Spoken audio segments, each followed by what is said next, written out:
You've been searching for the best way to generate passive income in your life and heard that real estate is a great way to do it.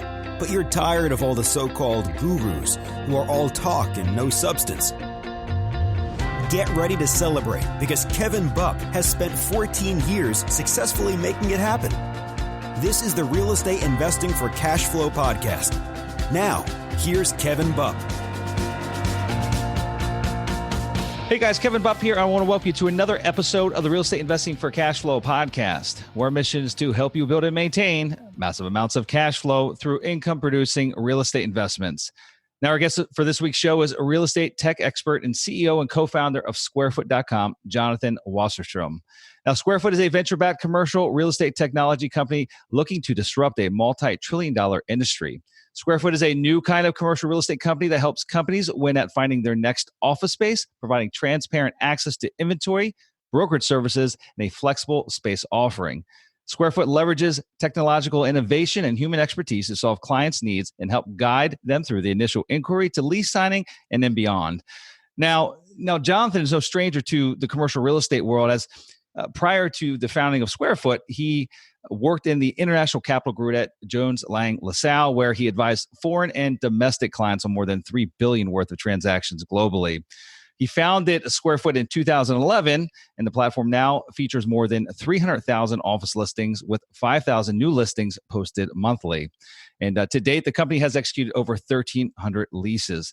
So guys, I'm excited to dive deep into the trenches with our guest here today. And so with that, it's my honor to welcome Jonathan Wasserstrum to the show. Jonathan, how you doing today, my friend? I'm doing great. Thank you so much for having me. Yeah, thanks for joining us here. Excited to learn about you and your business and what you have going on over there at SquareFoot. So how about first and foremost, for those that aren't familiar with you as an individual, maybe take a few moments and just give us a little bit of background of yourself, ultimately, how you found your way into the commercial real estate space. And then, we'll dive into SquareFoot and they'll talk about all the great things that you guys have going on over there. Yeah, happy to. A whole bunch of bad decisions in parallel. In series to me to where I am today. Grew up in Houston, Atlanta for college, DC after that. That's when I was working at JLL. Moved to New York for business school. And shortly after that start, I got a call from a friend of mine who was looking for space for his last company. He'd gone online to try and do that. Thought you could find office space online. You can't. My phone rings. Jonathan, how the hell do I do this? And we decided to try and fix that. Which gets us to SquareFoot, right? Online listings, which is the first kind of pain point a prospective tenant feels is, shouldn't I be able to see inventory the same way I can when I'm buying or renting a house or an apartment? The answer is yes. More crucially, everybody actually needs help with that transaction. So we have in-house teams of brokers in every market we cover to actually shepherd clients through that entire process. Because we're a tech company at the beginning, and I guess at the end of the day, we are building products and tools for our clients and for our brokers to make the world a better place, at least as it relates to real estate leasing. Got it. And so back in 2011, when that pain point came about from your friend, looking for a space, what wasn't available? Like LoopNet was around back then, and maybe there was a few others, but LoopNet was probably the primary, I guess, listing site for whether it be for lease or for sale office spaces. Is that correct? Or were there any other big ones out there at the time? No, LoopNet would be the one that we would talk about, but we're pretty different from LoopNet. Is like Craigslist for office space, right? So first off, it doesn't have everything. It has just what people want to go out of the way to put. Secondly, so it's like classifies at the end of the day. It's got slightly better pictures and better UI than Craigslist, but not much. LoopNet's really good for buying and selling small investment sales deals. It's not good for leasing.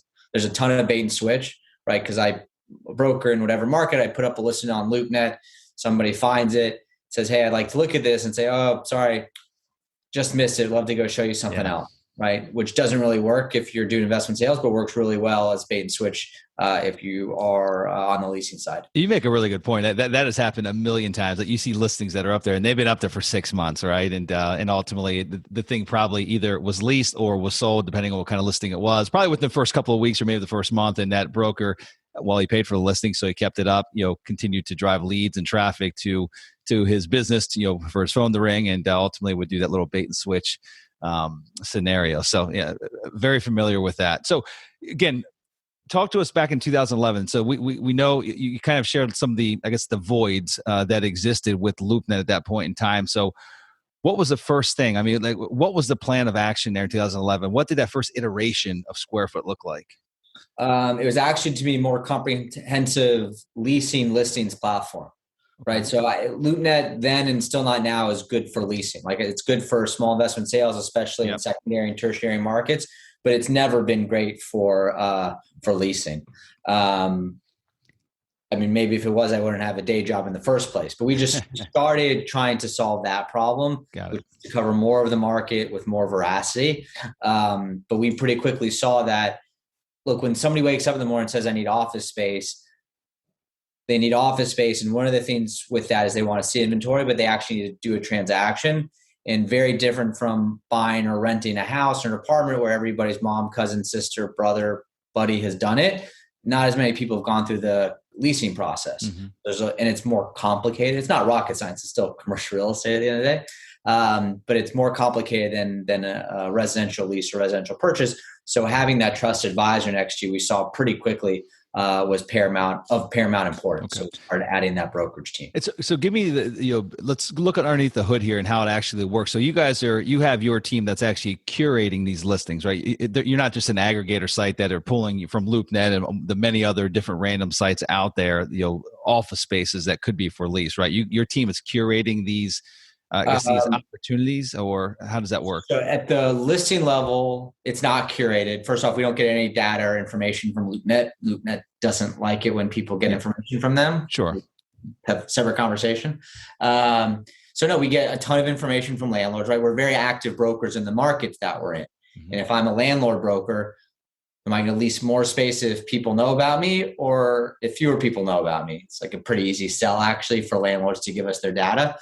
Plus, we have dozens of brokers in these markets, so we're active market participants, so we learn about the market that way. And then the listings platform is because, the way it works traditionally in the industry, I cold call you and say, hey, let's go find office space. You sure you don't want office space today? And then I call you until you say, fine, I want office space today. And then I send you a list of what I want you to see. You don't have access to inventory. Got it.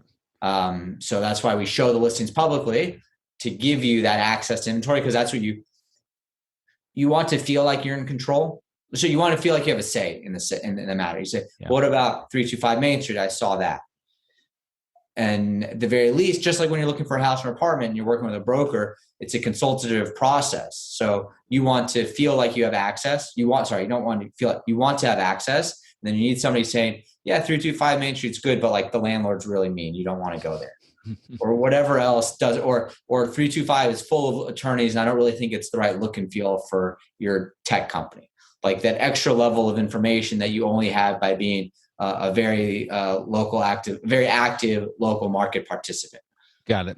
So just so I have some clarity here. So SquareFoot, I mean, really, you pride yourselves in that next level of service. I mean, you're essentially, in other words, I guess you're walking someone through that entire process. You're hand holding them. You're giving the additional insight that they wouldn't garner from just a general listing site. We're not a listing site. Yeah, we're a tech. I got you. We're a tech-enabled broker, right? We're a brokerage. We make money on transactions, right? And we just believe that tech and transparency makes that leasing process 100 times better than any alternative. Got it.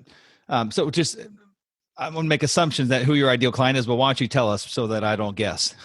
Everybody. Yeah. Exactly. The only type of deal we don't make sense for is if you're looking for a 700,000 square foot headquarters, right? But across industry, across geography, across size, we do a ton of 1,000 square foot transactions and we do a ton of 10, 20, 30, 50,000 square foot transactions. The stuff we don't really do is like if Google is looking for a new headquarters, like we didn't get the call and Amazon was thinking which market should we go to for HQ. So I saw a list of your current markets that you're in. It looks like it was about a dozen or so as far as primary markets. What are the expansion plans for SquareFoot as far as the next coming years? You guys have you're drawing this out across the entire map, or what's that look like? Next year, next 2 years, next 20 years, more markets and deeper in each market, right? So New York was our first market and have a bunch of brokers here. We recently launched Houston and LA, have a bunch of brokers there. kind of hopscotch away around the country, going deeper and deeper into each of these markets and having more and more brokers in each of those markets. How about additional asset classes outside of office? You guys going to planning on venturing into retail or industrial or anything like that?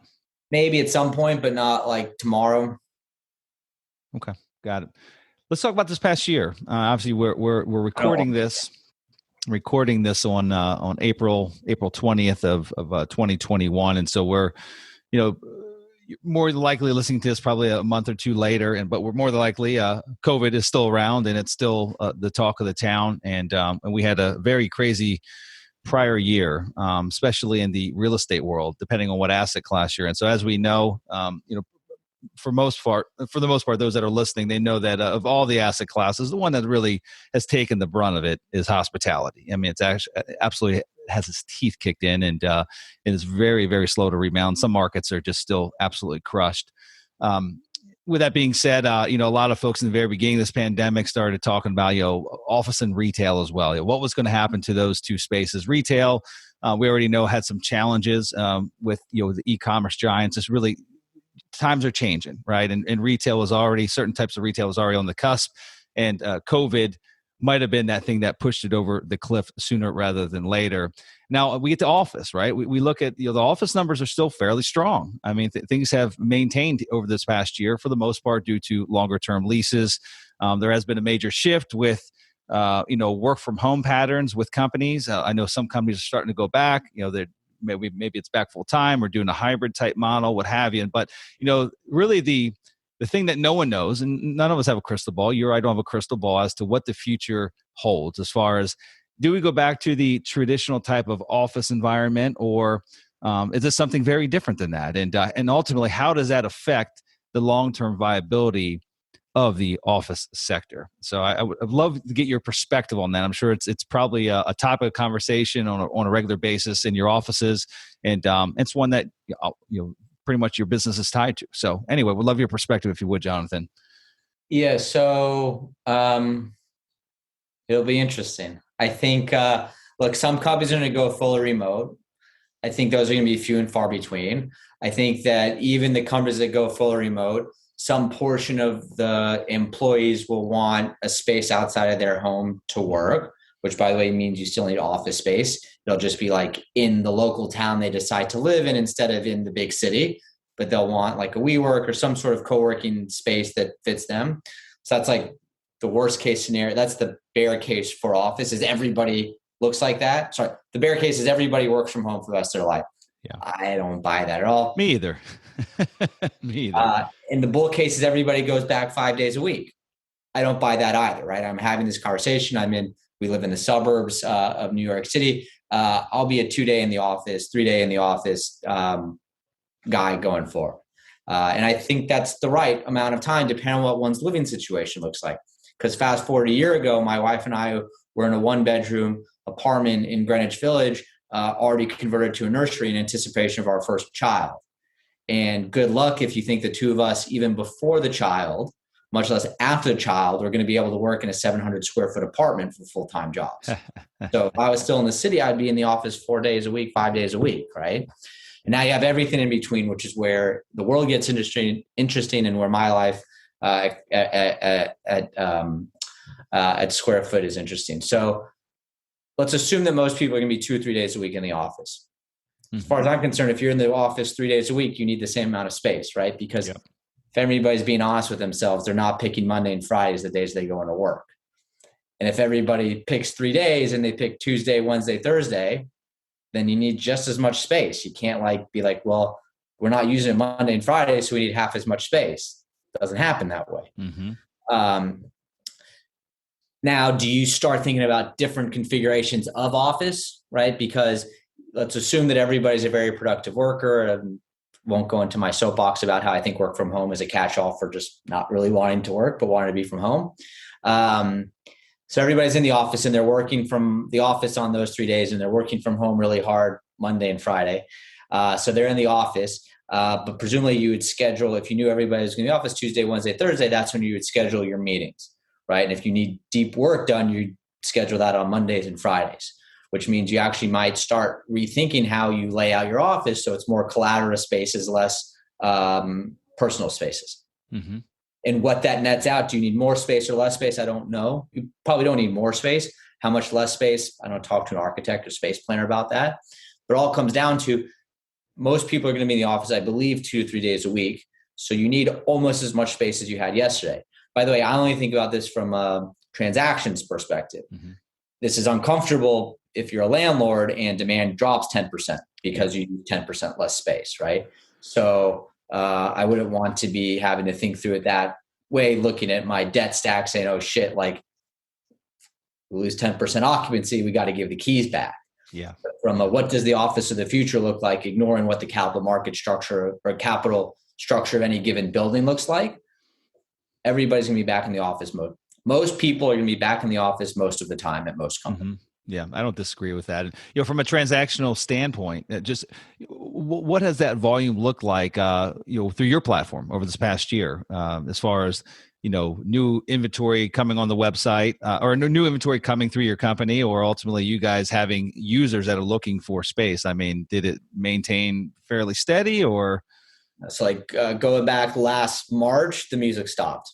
Yeah. Everybody got out of the pool. The people, at that point, we were firing all cylinders going into COVID. Like each week was more traffic, more handoffs, more leads than the week before. Like we were in the market with more large transactions at that time, like middle of February than we had closed previously, like in our history.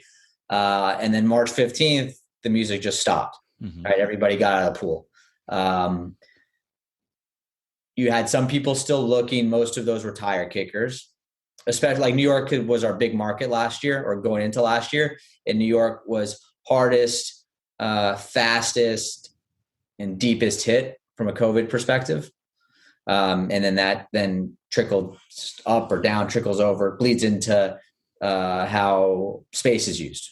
Nobody's going to the office because everybody's scared shitless correctly in a very dense city, which had a whole bunch of early COVID issues. Nobody's leaving their house.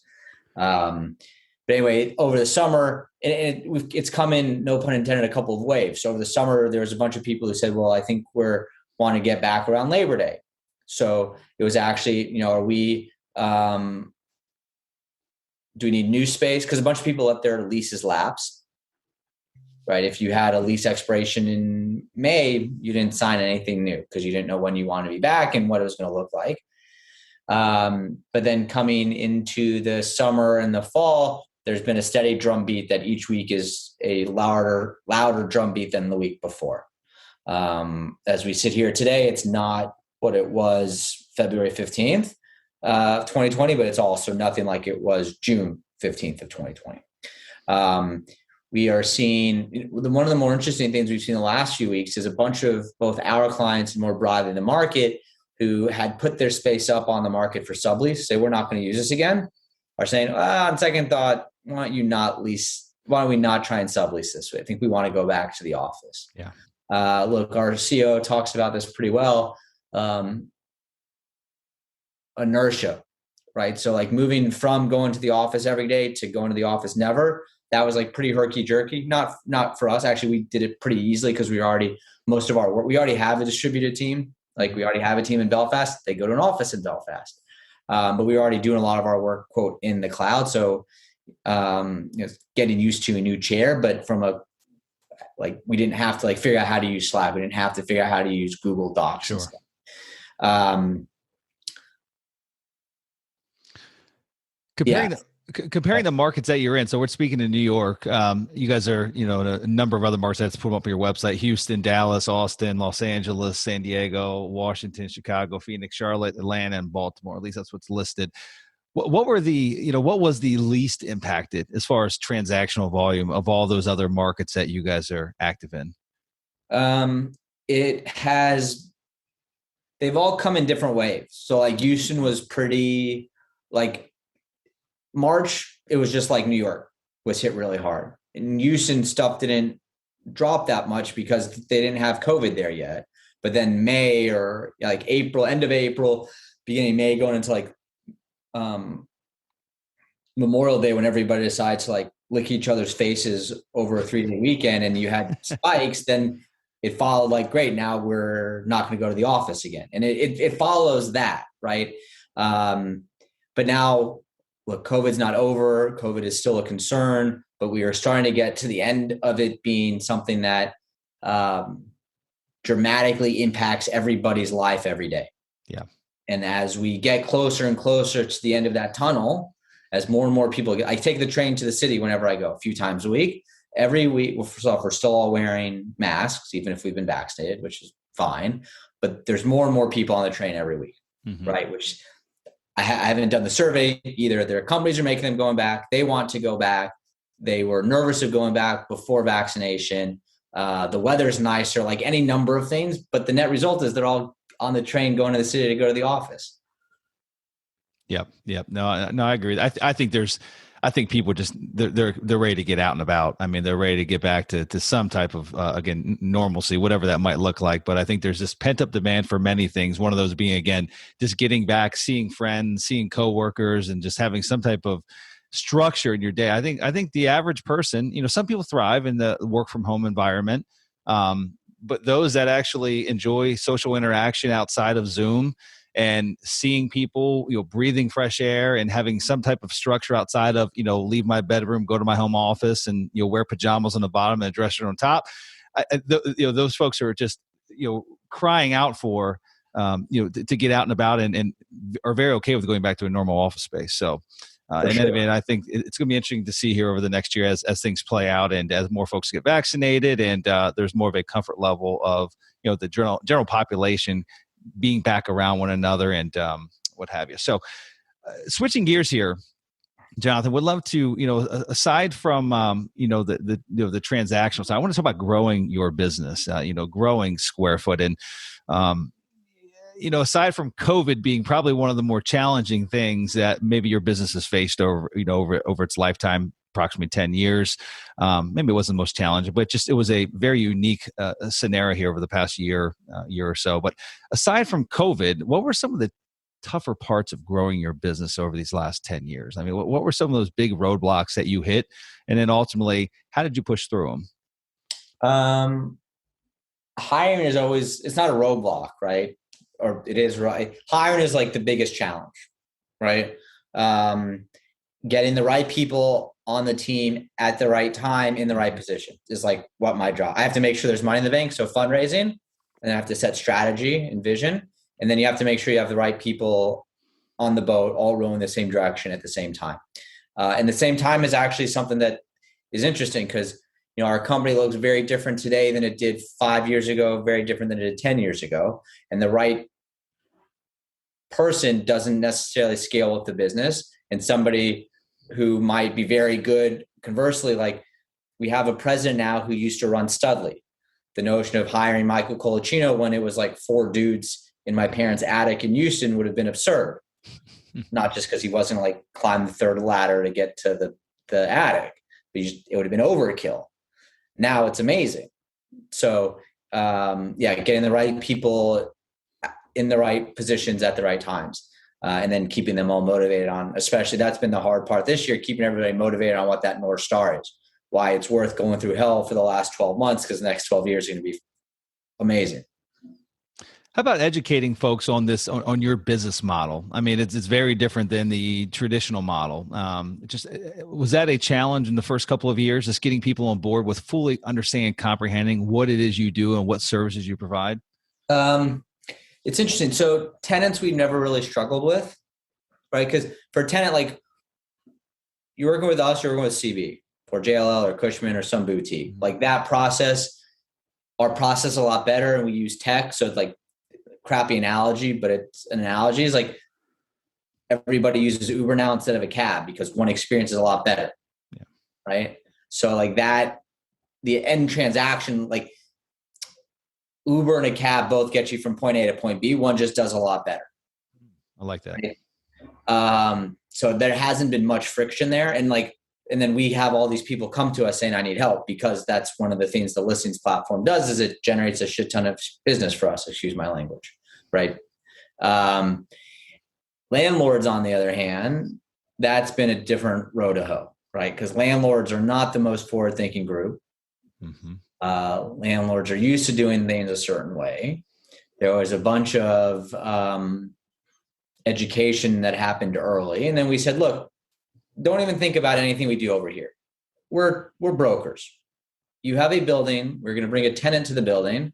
If you like our tenant and the tenant likes you, we're going to sign a lease. And then that actually was like a lot easier than trying to say, we do all these things so much better, and that's why tenants want to work with us. We do all these things that much better, and that's why you, Mr. and Mrs. Landlord, want to work with us. None of that matters. You have a building. It has vacancy. We have a tenant who wants an office. And again, just like boiling it down to like kind of, it's going to sound worse than I mean it to, but the lowest common denominator. What do we do? Sure. We lease office space, period. The fact that we do it a lot better than anybody else, and the experience is a lot better, and you find us instead of us cold calling you all day, all those things make the process a lot better for you as a tenant, you as a landlord. But at the end of the day, we do the same thing, right? That Uber and taxi cab analogy. Yeah, very interesting. I mean, we could both agree that the commercial office space is. There's various generations. You got the younger generations that are embracing technology, and you got the older generation. The ones that keep it simple, stupid. Really, seemingly that's what you guys came up with of how to really get through that barrier. Just look, we're not much different. Forget about the platform. Forget about the technology side of it. We're basically going to find you a tenant for your building. That's what we do. We do it really well. That's ultimately what you did. You just kind of broke it down to simple measures, and that seemed to get their attention. And my guess would be that was probably some of the older generational owners or landlords in the business. Maybe I'm wrong, but I think it's something that we deal with in the commercial industry on a regular basis. Again, there's a major gap of age to where we're at today with technology. And good thing is over the past year, I think there's some of those older generations that have ultimately, they've had to embrace technology, with Zoom. I mean, gosh, I could tell you that my parents, neither one of them had ever even probably heard of Zoom, and now they know how to use it very effectively. So probably many others that are listening right now thinking the same thing. I didn't know Zoom even existed a year ago, but now I'm an expert at it. But anyway, this has been a lot of fun, Jonathan. Really appreciate you coming on here and sharing your story, sharing information about SquareFoot. For those that want to learn more about what you guys have going on, where's the best place to find you? SquareFoot.com. We have a subsidiary, pivotdesk.com, which does a lot of flexible space work, which is one of the things that kind of we teased on a minute ago about where the future is. It can be more flexible locations more often for more companies. And then I'm available on Twitter at JMLoss, at LinkedIn with my full name. Do a bunch of prop tech investing for people who are interested in following along with that on AngelList. I'm sure you have show notes that we can include all the interesting stuff. Absolutely, I will. And real quick, the flex space size, I wasn't aware of that. So give us a quick overview, elevator pitch of that side of your business. Yeah. So Pivot Desk does two things. One is if a client has extra space, so I have 5,000 square feet, 20 desks of that are growth space. We can put those 20 desks on Pivot Desk, and then the next company who needs 20 desks can rent that on a short-term basis. The average duration is usually like 8 months, but that means there's a bunch of 1 month and a bunch of people who are more than a year. And then through Pivot Desk, we also work with all the co-working providers too, right? So it's short-term flexible, whether it's in a shared office, like half of my office, or in any of the traditional flexible space providers. How is the co-working space faring today? Given that was really built on, I know there's a lot of co-working that have, individual offices, but, the remainder, a good portion of co-working is a collaborative work environment. A lot of times very close to one another, sharing one big desk, what have you. How is that space faring?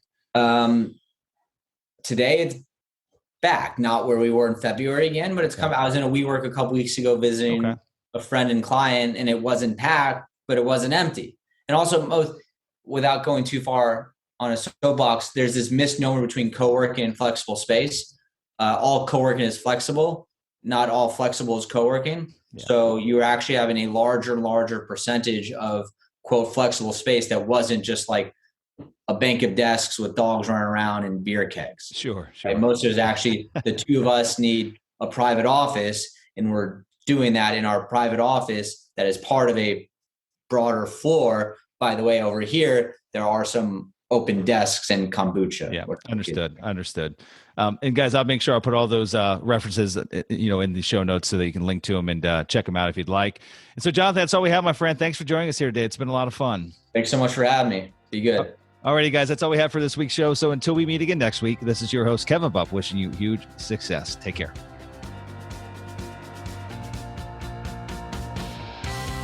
Congratulations! Now you've got more of the best tricks of the trade in building massive amounts of passive income from real estate. For more amazing resources, visit realestateinvestingforcashflow.com, and we'll see you next Monday morning.